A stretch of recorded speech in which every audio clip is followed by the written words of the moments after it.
तो नमस्कार मेरे प्यारे बच्चों, स्वागत है आप सभी का आपके अपने YouTube channel the PCM vision में। प्यारे बच्चों, आज के इस वीडियो के माध्यम से हम लोग क्लास 12 हिस्ट्री के मॉडल प्रश्न पत्र 2024 को डिस्कस करने वाले हैं। यानी कि ये जो मॉडल पेपर है आपका 2024 में होने वाले बोर्ड एग्जाम के लिए है और यह मॉडल पेपर आपका न्यू पैटर्न पर आधारित है। यानी कि जो हाल फिलहाल में आप सभी का न्यू एग्जाम पैटर्न जारी किया गया है, जिसमें बताया गया है कि आपके बोर्ड एग्जाम में 30 ऑब्जेक्टिव क्वेश्चन पूछेंगे और 50 नंबर का आपका सब्जेक्टिव क्वेश्चन पूछा जाएगा। उसी पर आधारित यह मॉडल पेपर है और इसी तरह के क्वेश्चन आपके बोर्ड एग्जाम में आएंगे। और मॉडल पेपर कितना ज़्यादा इंपॉर्टेंट होता है ये तो आप लोग जानते ही होंगे, क्योंकि बोर्ड एग्जाम में आपका अधिकतर क्वेश्चन मॉडल पेपर से ही पूछे जाते हैं और आपका जो भी आपका न्यू क्वेश्चन होता है ये मॉडल पेपर से रिलेटेड क्वेश्चन ही पूछे जाते हैं। तो मॉडल पेपर काफ़ी ज़्यादा इंपॉर्टेंट है। यहाँ पे मैं आपको सारे क्वेश्चन का आंसर के साथ साथ सारे क्वेश्चन को डिटेल में एक्सप्लेन करके बताऊंगा, ताकि उससे रिलेटेड क्वेश्चन भी पूछे तो आपको किसी भी प्रकार से दिक्कत ना हो और आप लोग ये सारे क्वेश्चन को आसानी से सॉल्व कर लें। और ये मॉडल पेपर आपका हिस्ट्री का सेट 1 है और इसी तरह से आपके सभी सब्जेक्ट के मॉडल पेपर का सोल्यूशन आपको इस चैनल से माध्यम से प्रोवाइड करवा दिया जाएगा। अगर आप लोग इस चैनल पर नए हैं तो चैनल को सब्सक्राइब अवश्य कर दीजिएगा। तो चलिए शुरू करते हैं और एक एक करके सारे क्वेश्चन को यहाँ पे देख लेते हैं। लेकिन उससे पहले यहाँ पे सबसे पहले कुछ सामान्य निर्देश दिया गया है, इसको हम लोग देख लेते हैं। तो देखिए बच्चों, आप लोग जानते हैं कि इस बार की जो बोर्ड परीक्षा होगी आपका टोटल पूर्णांक कितना होगा, आपका 80 नंबर का होगा और 20 नंबर आपको आपके स्कूल से दिए जाएंगे। समय कितना रहेगा, तो समय आपका 3 घंटे रहेंगे। ठीक है, साथ ही साथ यहाँ पे देखिए आपका टोटल 30 ऑब्जेक्टिव क्वेश्चन पूछा जाएगा और जो आपका 50 नंबर का है ये सब्जेक्टिव क्वेश्चन पूछा जाएगा। ये है आपका न्यू एग्जाम पैटर्न। इसमें देखिए लिखा गया है कि परीक्षार्थी यथासंभव अपने शब्दों में उत्तर दें, यानी कि जिस प्रकार से हो सके अपने शब्दों में उत्तर को लिखना है, ऐसा नहीं कि किताबी भाषा में लिख देना है। ठीक है, आगे देखिए लिखा गया है कि सभी प्रश्नों का उत्तर अनिवार्य है, यानी कि किसी भी प्रश्न को नहीं छोड़ना है, सारे प्रश्नों का उत्तर आपको देना है। बहुविकल्पीय प्रश्न प्रत्येक 1 अंक का है, यानी कि जितने भी ऑब्जेक्टिव क्वेश्चन है टोटल 30 ऑब्जेक्टिव क्वेश्चन है तो 30 प्रश्न आपका 1 नंबर का रहने वाला है। साथ ही साथ लिखा गया है कि उपांत के अंक पूर्णांक निर्दिष्ट करते हैं, यानी कि जितने भी आपका सब्जेक्टिव क्वेश्चन आपके दिए गए हैं उसके बगल में आपका कि कौन सा क्वेश्चन कितने नंबर का है, 5 नंबर का कौन सा क्वेश्चन है, 2 नंबर का क्वेश्चन कौन सा है, तो उसके बगल में ये आपका लिखा गया है। क्लियर है बच्चों? तो चलिए शुरू करते हैं और एक एक करके सारे क्वेश्चन को यहाँ पे हम लोग देख लेते हैं। तो जैसा कि आप सभी को मालूम है कि सेक्शन ए में आपका मल्टीपल चॉइस क्वेश्चन यानी कि बहुविकल्पीय जो आपका ऑब्जेक्टिव क्वेश्चन है ये रहने वाला है और ये आपका टोटल 30 क्वेश्चन है और प्रत्येक क्वेश्चन आपका 1 नंबर का रहेगा। तो देखिए पहला क्वेश्चन आपका क्या है कि मोहनजोदड़ो किस नदी के किनारे स्थित है। बहुत ही वीवीआई क्वेश्चन है, कई बार ये बोर्ड एग्जाम में पूछा गया है और इस बार के मॉडल पेपर में भी आपका है और बोर्ड एग्जाम में हो सकता है आ सकता है। ठीक है, तो मोहनजोदड़ो आपका किस नदी के किनारे स्थित है, तो ये आपका सिंधु नदी के किनारे स्थित है। ऑप्शन नंबर 20 का करेक्ट आंसर होगा सिंधु नदी। और ये मोहनजोदड़ो का खोज किसने किया था, तो याद रखिएगा राखल दास बनर्जी ने मोहनजोदड़ो का खोज किया था और कब किया था, तो इसे भी आप लोग याद रखिएगा 1922 ईस्वी में किया था। क्लियर है? तो मोहनजोदड़ो कौन सी नदी के किनारे स्थित है, सिंधु नदी के किनारे स्थित है। उसके बाद देखिए अगला क्वेश्चन आपका क्या है कि हड़प्पा की खोज किसने की थी, तो हड़प्पा का खोज आपका दयाराम साहनी ने किया था। ऑप्शन नंबर ये इसका करेक्ट आंसर होगा दयाराम साहनी। दयाराम साहनी ने हड़प्पा का खोज कब किया था, तो इसे भी आप लोग याद रखिएगा 1921 में किया गया था। और ये हड़प्पा आपका कौन सी नदी के किनारे स्थित है, तो इसे भी आप लोग ध्यान रखिएगा हड़प्पा आपका रावी नदी के किनारे स्थित है, जिसकी खोज किसने किया था, तो दयाराम साहनी ने किया था। कब किया था, तो इसे याद रखिएगा 1921 ईस्वी में किया था। और सबसे पहले आपका हड़प्पा को ही खोजा गया था 1921 ईस्वी में। उसके बाद आपका 1922 ईस्वी में मोहनजोदड़ो को खोजा गया था 1 साल के बाद। क्लियर है बच्चों? उसके बाद देखिए अगला क्वेश्चन आपका क्या है कि हड़प्पा सभ्यता का सबसे बड़ा नगर कौन सा था, तो हड़प्पा सभ्यता का सबसे बड़ा नगर आपका मोहनजोदड़ो था। ऑप्शन नंबर ये इसका करेक्ट आंसर होगा मोहनजोदड़ो। उसके बाद देखिए अगला क्वेश्चन आपका क्या है कि कौटिल्य की कृति है, यानी कि इनमें से कौन सा पुस्तक आपका कौटिल्य के द्वारा लिखा गया है। कौटिल्य का आपका 3 नाम है, क्या क्या नाम है, पहला तो आपका कौटिल्य हो गया, दूसरा आपका चाणक्य हो गया और तीसरा इसका नाम है आपका विष्णुगुप्त। तो कंफ्यूज नहीं करना है, कौटिल्य का आपका 3 नाम है, तो कौटिल्य यानी कि विष्णुगुप्त बोले तो चाणक्य बोले, इनके द्वारा कौन सा पुस्तक लिखा गया था, तो इनके द्वारा आपका अर्थशास्त्र को लिखा गया था। ऑप्शन नंबर 20 का करेक्ट आंसर होगा अर्थशास्त्र। क्लियर है बच्चों। उसके बाद देखिए अगला क्वेश्चन आपका क्या है कि भारत का नेपोलियन किस शासक को कहा जाता है। तो भारत का नेपोलियन। उसके बाद देखिए अगला क्वेश्चन आपका क्या है कि मौर्य साम्राज्य का तृतीय शासक कौन था। तो मौर्य साम्राज्य का अभी बताएं कि तीसरे नंबर का शासक कौन था। तो ये आपका अशोक था। ऑप्शन नंबर ये इसका करेक्ट आंसर होगा अशोक। देखिए मौर्य साम्राज्य की स्थापना किसने किया था। तो याद रखिएगा मौर्य साम्राज्य की स्थापना आपका चंद्रगुप्त मौर्य ने किया था। उसके बाद इसका बेटा कौन आया। तो इसका बेटा का नाम था आपका बिंदुसार। क्या नाम था। बिंदुसार था। और फिर बिंदुसार के बाद आते हैं आपका अशोक। कौन आते हैं अशोक। अशोक आपका इसका तीसरे नंबर का शासक था। ध्यान रखिएगा। तो वही क्वेश्चन में पूछा है कि मौर्य साम्राज्य का आपका तृतीय शासक कौन थे। तो याद रखिएगा अशोक आपका मौर्य साम्राज्य के तृतीय शासक थे। और इसके अंतिम शासक कौन थे। तो इसे भी आप लोग याद रखिएगा बृहदस्थ आपका मौर्य साम्राज्य के अंतिम शासक थे। तो यहाँ पे क्या क्या मैंने आपको बताया कि पहली बात ये कि मौर्य साम्राज्य की स्थापना किसने किया था। तो मौर्य साम्राज्य की स्थापना चंद्रगुप्त मौर्य ने किया था। उसके बाद दूसरे नंबर का शासक कौन थे। तो बिंदुसार था। तीसरा नंबर का शासक कौन था। तो अशोक था। वही क्वेश्चन में भी पूछा है कि मौर्य साम्राज्य के तृतीय शासक कौन थे। तो अशोक थे। उसके बाद चौथा यानी कि अंतिम शासक थे ये कौन थे। तो ये आपका बृहदस्थ थे। ध्यान रखिएगा। ठीक है। तो यहाँ पे पूछा है तीसरे नंबर का शासक। तो इसका करेक्ट आंसर होगा अशोक। क्लियर है बच्चों। वीडियो ऐसा लग रहा है तो वीडियो को लाइक करते हुए आप लोग इस वीडियो को जितना हो सके दोस्तों में शेयर करें ताकि सभी को न्यू एग्जाम पैटर्न के बारे में पता चले और मॉडल पेपर का आप लोग वहाँ पे देख पाए। ठीक है बच्चों। उसके बाद देखिए अगला क्वेश्चन क्या पूछा है कि महाभारत की रचना किसने की। तो महाभारत की रचना आपका वेद व्यास ने किया था। ऑप्शन नंबर सी इसका करेक्ट आंसर होगा वेद व्यास। उसके बाद देखिए अगला क्वेश्चन आपका क्या है कि गंगा पुत्र किसे कहा जाता था। तो गंगा पुत्र आपका भीष्म पितामह को कहा जाता था। हो सकता है आप लोगों ने महाभारत देखा होगा। तो गंगा पुत्र किसे कहा जाता था। तो यह आपका भीष्म को कहा जाता यानी कि भीष्म पितामह को। ऑप्शन नंबर सी इसका करेक्ट आंसर होगा भीष्म।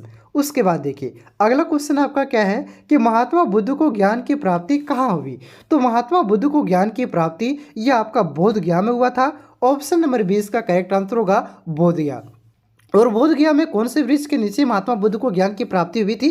तो याद रखिएगा पीपल के वृक्ष के नीचे महात्मा बुद्ध को बोध गया में ज्ञान की प्राप्ति हुई थी। क्लियर है बच्चों। उसके बाद देखिए अगला क्वेश्चन आपका क्या है कि महावीर का जन्म हुआ था यानी कि महावीर स्वामी का जन्म कहाँ हुआ था।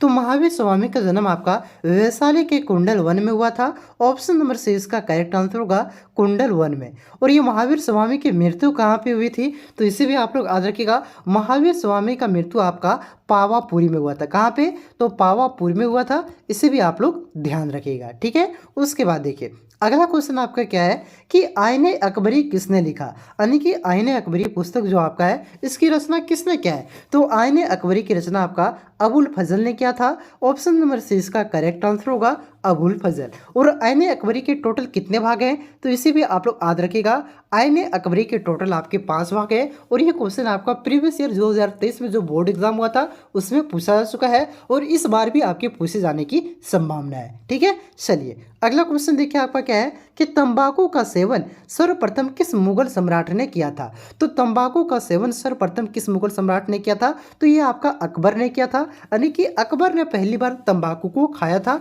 ऑप्शन नंबर ये इसका करेक्ट आंसर होगा अकबर। और तंबाकू पर प्रतिबंध किसने लगाया था। तो याद रखिएगा तंबाकू पर प्रतिबंध आपका जहांगीर ने लगाया था। इसे भी आप लोग ध्यान रखिएगा। क्लियर है। तो क्वेश्चन में पूछा था कि पहली बार प्रयोग यानी कि सेवन किसने किया था। तो ये आपका अकबर ने किया था। ऑप्शन नंबर ये इसका करेक्ट आंसर होगा। उसके बाद देखिए अगला क्वेश्चन आपका क्या है कि विजयनगर साम्राज्य की स्थापना किसने की। तो विजयनगर साम्राज्य की स्थापना आपका हरिहर एवं बुक्का नामक 2 भाइयों ने किया था। ऑप्शन नंबर 20 का करेक्ट आंसर होगा हरिहर एवं बुक्का। और कब किया था। तो इसे भी आप लोग याद रखिएगा हरिहर एवं बुक्का ने विजयनगर साम्राज्य की स्थापना आपका 1336 ईस्वी में किया था। कब किया था। तो याद रखिएगा 1336 ईस्वी में। क्लियर है। उसके बाद देखिए अगला क्वेश्चन आपका क्या है कि आमुक्त माल्यद किसने लिखी। तो ये जो पुस्तक है आपका आमुक्त माल्यद इस पुस्तक को आपका कृष्णदेव राय ने लिखा था। ऑप्शन नंबर डी इसका करेक्ट आंसर होगा कृष्णदेव राय। और कौन से भाषा में लिखा गया है ये पुस्तक। तो इसे भी आप लोग याद रखिएगा तेलुगु भाषा में यह पुस्तक को लिखा गया था। ठीक है। किसने लिखा था। तो कृष्णदेव राय ने लिखा था। कौन से भाषा में लिखा था। तो याद रखिएगा तेलुगु भाषा में लिखा था। कौन से पुस्तक। तो आमुक्त माल्यद पुस्तक।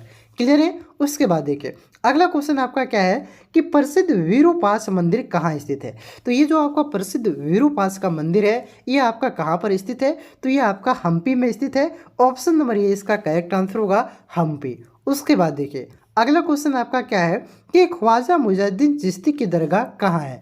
तो ख्वाजा मुइजुद्दीन चिश्ती की दरगाह आपका अजमेर में है। ऑप्शन नंबर डी इसका करेक्ट आंसर होगा अजमेर। देखिए आपका दो तरह के चिश्ती थे, एक था आपका ख्वाजा मुइजुद्दीन चिश्ती और एक थे आपके निज़ामुद्दीन औलिया। क्या थे? निज़ामुद्दीन औलिया थे। इसे आप लोग ध्यान रखिएगा। पूछे कि निज़ामुद्दीन औलिया की दरगाह कहाँ था, तो याद रखिएगा निज़ामुद्दीन औलिया की दरगाह आपका दिल्ली में है। अगर पूछे कि ख्वाजा मुइजुद्दीन चिश्ती की दरगाह कहाँ है, जो कि क्वेश्चन में पूछा है, तो ख्वाजा मुइजुद्दीन चिश्ती की दरगाह आपका अजमेर में है। इसे आप लोग ध्यान रखिएगा। बच्चे प्रीवियस ईयर में बहुत ही ज़्यादा कन्फ्यूज हो रहे थे और इसे आप लोग क्या कर सकते, गलती करके आए थे बहुत सारे बच्चे। ठीक है, तो आप लोग इसे गलती मत कीजिएगा। ख्वाजा मुइजुद्दीन चिश्ती की दरगाह पूछे तो अजमेर, अगर निज़ामुद्दीन औलिया की दरगाह पूछे तो कहाँ होगा, दिल्ली होगा। ठीक है, तो क्वेश्चन में ख्वाजा मुइजुद्दीन चिश्ती पूछा है तो अजमेर इसका करेक्ट आंसर हो जाएगा। उसके बाद देखिए अगला क्वेश्चन आपका क्या है कि तलवंडी किसका जन्म स्थान था। तो तलवंडी आपका गुरु नानक का जन्म स्थान था। ऑप्शन नंबर सी इसका करेक्ट आंसर होगा गुरु नानक। देखिए सिखों के टोटल कितने गुरु थे, तो 10 गुरु थे। उसमें से पहले नंबर का गुरु कौन था, तो पहले नंबर का गुरु आपका गुरु नानक थे, जिसका जन्म स्थान कहाँ पे था, तो ये आपका तलवंडी था। इसे आप लोग ध्यान रखिएगा। क्लियर है बच्चों। उसके बाद देखिए अगला क्वेश्चन आपका क्या है कि इब्न बतूता किस देश के यात्री थे। तो इब्न बतूता आपका किस देश का यात्री थे, तो ये आपका मोरक्को के यात्री थे। ऑप्शन नंबर ये इसका करेक्ट आंसर होगा मोरक्को। देखिए इब्न बतूता आपके किसके शासनकाल में भारत आए थे, तो याद रखेगा MBT यानी कि मोहम्मद बिन तुगलक के शासनकाल में ये आपका भारत आए थे। और ये काफ़ी ज़्यादा पढ़े लिखे विद्वान व्यक्ति थे। इसी की विद्वानता को देखते हुए मोहम्मद बिन तुगलक, किसने, मोहम्मद बिन तुगलक ने इसे दिल्ली का काजी, यानी कि काजी का मतलब क्या होता है, तो काजी का मतलब होता है जज। ठीक है, तो दिल्ली का जज इसे नियुक्त कर दिया था। इसे आप लोग ध्यान रखिएगा। क्वेश्चन ये भी बोर्ड एग्जाम में कई बार पूछा जा चुका है कि मोहम्मद बिन तुगलक ने किसे दिल्ली का जज नियुक्त किया था, किस यात्री को, तो याद रखेगा इब्न बतूता का नियुक्त किया था। और ये आपका कहाँ के थे, मोरक्को के थे। और ठीक है क्लियर है, तो किसने किया था, मोहम्मद बिन तुगलक ने। इसे भी आप लोग ध्यान रखिएगा। उसके बाद देखिए अगला क्वेश्चन आपका क्या है कि भारत आने वाले प्रथम यूरोपियन कौन थे। बहुत ही इंपॉर्टेंट क्वेश्चन है, कई बार बोर्ड एग्जाम में पूछा जा चुका है। तो भारत आने वाले प्रथम यूरोपियन कौन थे, तो ये आपका पुर्तगाली थे, यानी कि यूरोप के आपका पुर्तगाल देश से पहली बार लोग भारत पहुंचे थे। ठीक है, तो ऑप्शन नंबर ये इसका करेक्ट आंसर होगा पुर्तगाली। और पूछे कि सबसे लास्ट में कौन सा यूरोपियन भारतीय आए थे, तो सबसे लास्ट में आपका फ्रांसीसी आए थे। इसे भी आप लोग ध्यान रखिएगा। ठीक है, फर्स्ट में कौन आए थे, तो पुर्तगाली प्रथम थे, और लास्ट में आपके कौन आए थे, और अंतिम आपका कौन थे, तो फ्रांसीसी थे। ध्यान रखिएगा।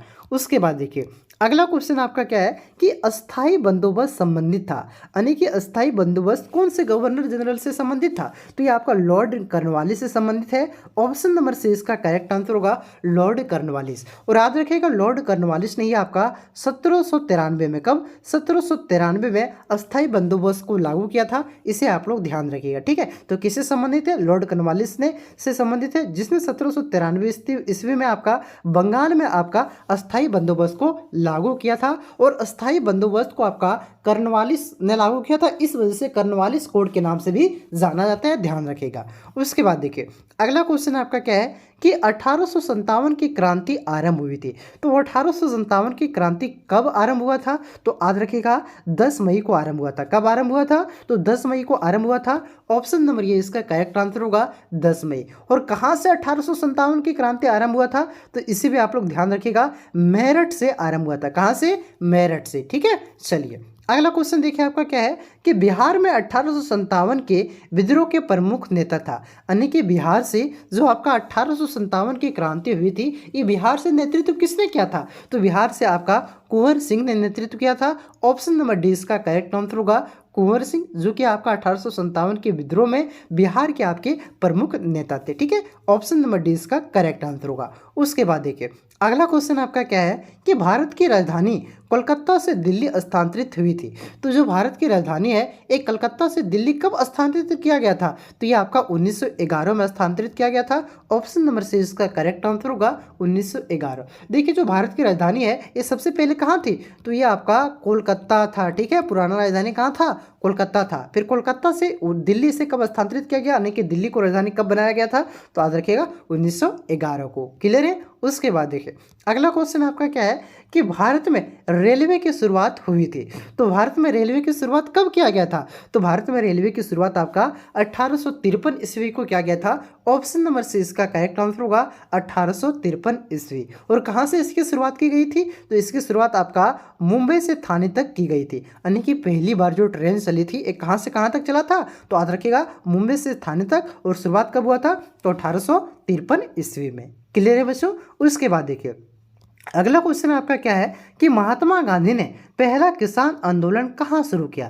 तो महात्मा गांधी ने पहला किसान आंदोलन कहाँ से शुरू किया था? तो ये आपका चंपारण से किया था। चंपारण आप लोगों ने जो आपका क्लास 12 का इंग्लिश कोर में जो चैप्टर है इंडिगो, तो आप लोगों ने पढ़ाई होगा। इंडिगो में किस प्रकार से आपका राजकुमार शुक्ला क्या करते हैं? महात्मा गांधी को बुलाते हैं और यहाँ पे क्या करते हैं? वो आंदोलन करते हैं और इसी को पहला किसान आंदोलन माना जाता है। और यहाँ पे आपका जो नील की खेती होती है उसे यहाँ पे क्या करवाते हैं? बंद करवाते हैं। ठीक है, तो ये आपका चंपारण से शुरू किया था। और कब किया था चंपारण आंदोलन आपका, कब किया गया था? तो 1917 में, ध्यान रखिएगा। उसके बाद देखिए अगला क्वेश्चन आपका क्या है कि महात्मा गांधी के राजनीतिक गुरु कौन थे? प्रीवियस ईयर में पूछा जा चुका है, बहुत ही इंपॉर्टेंट क्वेश्चन है कि महात्मा गांधी के राजनीतिक गुरु कौन थे? तो महात्मा गांधी के राजनीतिक गुरु आपका गोपाल कृष्ण गोखले थे। कौन थे? तो याद रखिएगा महात्मा गांधी के राजनीतिक गुरु आपका गोपाल कृष्ण गोखले थे। ऑप्शन नंबर सी इसका करेक्ट आंसर होगा गोपाल कृष्ण गोखले। ठीक है, उसके बाद देखिए बच्चों अगला क्वेश्चन आपका क्या है कि कांग्रेस की स्थापना कब हुई थी? तो कांग्रेस की स्थापना आपका 1885 ईस्वी में हुआ था। कब हुआ था? तो याद रखिएगा 1885 ईस्वी में आपका कांग्रेस की स्थापना हुआ था। ऑप्शन नंबर ए इसका करेक्ट आंसर होगा 1885 ईस्वी। और किसने किया था? तो इसे भी आप लोग याद रखिएगा, ये वो ह्यूम ने, किसने? ये वो ह्यूम ने आपका कांग्रेस की स्थापना किया था। कब किया था? 1885 ईस्वी में। थोड़ा सा जस्ट वेट कीजिए, थोड़ा सा माइक लगाना यहाँ पे हम भूल गए थे, थोड़ा सा आवाज़ क्वालिटी चेंज हुआ। ठीक है, देखिए ठीक है, चलिए भूल गए थे भाई, माफ कीजिएगा, माइक लगाना है। देखिए चलिए अगला क्वेश्चन पे आते हैं। जब हो गया सो हो गया। क्वेश्चन क्या आपका कि कैबिनेट मिशन योजना के अध्यक्ष कौन थे? तो कैबिनेट मिशन योजना के अध्यक्ष कौन थे? तो इसके योजना के अध्यक्ष थे आपका कौन थे? तो ये आपका पैथिक लॉरेंस थे। ऑप्शन नंबर ये इसका करेक्ट आंसर होगा पैथिक लॉरेंस। कौन थे? तो याद रखेगा कैबिनेट मिशन योजना जो कि भारत कब आए थे? 1946 में आए थे। इसका काम क्या था? तो भारत के लिए एक संवैधानिक निकाय की आपका क्या करना था? स्थापना करना था, तो कर सकते हैं गठन करना था, ताकि भारत का संविधान का निर्माण किया जा सके। और इसके अध्यक्ष कौन थे? तो इसके अध्यक्ष थे आपका पैथिक लॉरेंस। और इसमें टोटल कितने सदस्य थे? तो इसमें टोटल आपका 3 सदस्य थे, पैथिक लॉरेंस, स्टेफोर्ड क्रिस और एवी अलेक्जेंडर। ठीक है बच्चों, चलिए अगला क्वेश्चन देखिए आपका क्या है कि संविधान सभा की प्रारूप समिति के अध्यक्ष कौन थे? तो संविधान सभा की प्रारूप समिति के अध्यक्ष आपका भीमराव अंबेडकर थे। ऑप्शन नंबर डी इसका करेक्ट आंसर होगा भीमराव अंबेडकर। ठीक है, याद रखिएगा। अगर पूछे कि संविधान सभा के अध्यक्ष कौन थे, तो देखिए संविधान सभा के आपके 2 तरह के अध्यक्ष थे। एक थे आपका अस्थायी अध्यक्ष और एक था आपका अस्थायी अध्यक्ष। या अस्थायी अध्यक्ष पूछे तो याद रखिएगा सच्चिदानंद सिन्हा आपका अस्थायी अध्यक्ष थे और अस्थायी अध्यक्ष आपका डॉक्टर राजेंद्र प्रसाद थे। ठीक है, याद रखिएगा। संविधान सभा के प्रारूप समिति के अध्यक्ष पूछे तो प्रारूप समिति के अध्यक्ष भीमराव अंबेडकर थे। संविधान सभा के अध्यक्ष पूछे उसमें अगर अस्थायी अध्यक्ष पूछे तो हो जाएगा आपका सच्चिदानंद सिन्हा, और अस्थायी अध्यक्ष पूछे तो याद रखिएगा डॉक्टर राजेंद्र प्रसाद थे। क्लियर है बच्चों? उसके बाद देखिए आखिरी क्वेश्चन आपका ऑब्जेक्टिव आखिरी क्वेश्चन है क्या कि स्वतंत्र भारत के प्रथम गवर्नर जनरल कौन थे? तो देखिए स्वतंत्र भारत के प्रथम गवर्नर जनरल आपका लॉर्ड माउंटबेटन थे। ऑप्शन नंबर ये इसका करेक्ट आंसर होगा लॉर्ड माउंटबेटन। अगर यही क्वेश्चन घुमा करके पूछे कि स्वतंत्र भारत के प्रथम भारतीय, क्या यहाँ पे जोड़ देगा? तो यहाँ पे आपका भारतीय जोड़ देगा सिर्फ, कि प्रथम भारतीय गवर्नर जनरल कौन थे? तो प्रथम भारतीय गवर्नर जनरल थे आपका सी राजगोपालाचारी। याद रखिएगा। ठीक है, अगर भारतीय नहीं लिखा रहे कि स्वतंत्र भारत के प्रथम गवर्नर जनरल कौन थे, तब होगा लॉर्ड माउंटबेटन। और इसी को थोड़ा सा मॉडिफाई कर दे कि स्वतंत्र भारत के प्रथम भारतीय, क्या बोलेगा? प्रथम भारतीय गवर्नर जनरल कौन थे? तो आज रखिएगा सी राजगोपाली। प्रथम भारतीय का मतलब क्या हुआ? यानी कि वह व्यक्ति जो आपका भारत के थे। ठीक है, तो लॉर्ड माउंटबेटन तो आपका भारत के नहीं थे, आपका भारत के कौन थे, तो सी राजगोपाल थे। तो प्रथम भारतीय आपका सी राजगोपालाचारी हो जाएंगे। अगर सिर्फ प्रथम गवर्नर जनरल पूछे तब लॉर्ड माउंटबेटन हो जाएगा, जो कि आपका क्वेश्चन में पूछा हुआ है। ठीक है, क्वेश्चन में यही पूछा हुआ है कि स्वतंत्र भारत के प्रथम गवर्नर जनरल कौन थे, तो याद रखिएगा लॉर्ड माउंटबेटन। ठीक है, चलिए, तो यहाँ पे आपका 30 ऑब्जेक्टिव जो क्वेश्चन था ये मैंने आपको करवा दिया। इसके बाद इसका पार्ट 2 क्या, इसके बाद इसका पार्ट 2 जो वीडियो आएगा जिसमें हम लोग 50 नंबर के जो आपके सब्जेक्टिव क्वेश्चन पूछेंगे, वो भी काफ़ी इंपॉर्टेंट सब्जेक्टिव क्वेश्चन है। मॉडल पेपर का सारा क्वेश्चन आपका इंपॉर्टेंट क्वेश्चन होता है, इससे रिलेटेड क्वेश्चन भी मैंने आपको बताते हुए चला। तो पार्ट 2 में इसको हम लोग कवर करने वाले हैं। ठीक है, इस वीडियो को जितना हो सके बच्चों आप लोग दोस्तों से शेयर कीजिएगा। वीडियो अगर आपको अच्छा लगा तो वीडियो को लाइक कीजिएगा। चैनल पे आप लोग पहली बार आए तो चैनल को सब्सक्राइब जरूर कर लीजिएगा, क्योंकि इसके बाद आपका सब्जेक्टिव क्वेश्चन का वीडियो आएगा, फिर उसके बाद आपका जियोग्राफी का मॉडल पेपर आएगा, पॉलिटिकल साइंस का मॉडल पेपर आएगा, हिंदी इलेक्टिव का आएगा, हिंदी कोर का आएगा, और जो आपका इंग्लिश कोर इंग्लिश इलेक्टिव का मॉडल पेपर आएगा। और फिर आपको कौन सा सब्जेक्ट का मॉडल पेपर का सोल्यूशन चाहिए सबसे पहले उसे भी आप लोग कमेंट करके जरूर बताइएगा। और हाँ, इसका पीडीएफ अगर आप लोग डाउनलोड करना चाहते हैं तो इसका पीडीएफ आपको हमारा टेलीग्राम ग्रुप से मिल जाएगा, उसे आप लोग वहाँ से जाकर के डाउनलोड कर लीजिएगा। और हाँ, 12th के लिए व्हाट्सएप ग्रुप जो बना हुआ है उसे आप लोग ज्वाइन कर लीजिए वहाँ से, क्योंकि आपका इंपॉर्टेंट पीडीएफ नोट्स सारा कुछ वहाँ पर दिया जाता है। ठीक है बच्चों, तो प्लीज़ इस वीडियो को दोस्तों में शेयर कीजिएगा ताकि सभी को पता चल जाए कि मॉडल पेपर में इस बार किस प्रकार के क्वेश्चन आएंगे। ठीक है, और मॉडल पेपर जैसा ही क्वेश्चन आपका बोर्ड एग्जाम में आता है तो ये इससे आपका बोर्ड एग्जाम में क्वेश्चन किस प्रकार से आएगा इसके बारे में पता चल जाता है। ठीक है बच्चों, तो आप लोग इस वीडियो को शेयर कीजिएगा। चलिए मिलते हैं नेक्स्ट वीडियो में, तब तक जय हिंद, जय भारत, जोहार झारखंड। और हाँ, लास्ट में इतना ही कहेंगे कि अपने व्यक्तित्व को इस प्रकार से बनाइए कि महिलाएं आपके साथ सुरक्षित महसूस करें। ठीक है, चलिए मिलते हैं नेक्स्ट वीडियो में। जय हिंद, जय भारत, जोहार झारखंड।